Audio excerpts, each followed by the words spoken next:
Hello everyone. Today we will try to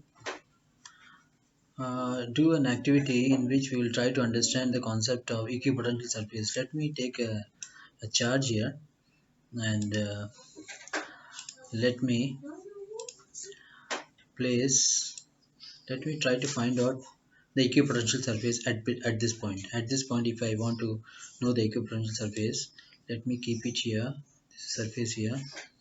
I want to know the equipotential surface at this point.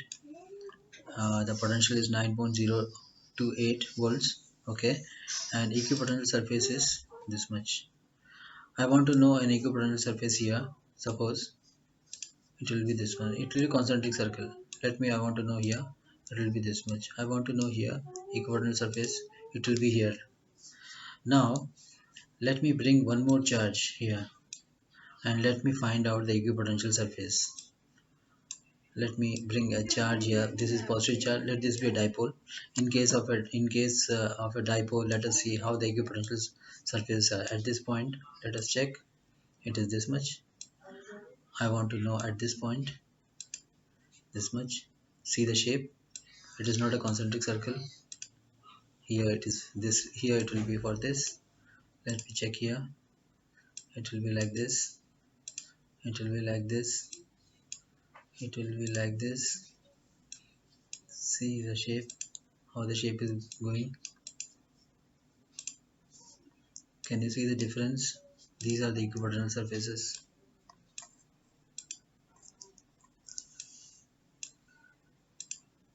You must be seeing that all these lines, no line is intersecting with each other. See the equipotential. This is the shape of equipotential surfaces in case of a, what is this, a dipole. And what is this? See, this is 4.2 volt. Here also, the everywhere it is 4.2 volt. Here it is 15 volt. This is 15 volt. The potential here. The potential here is how much?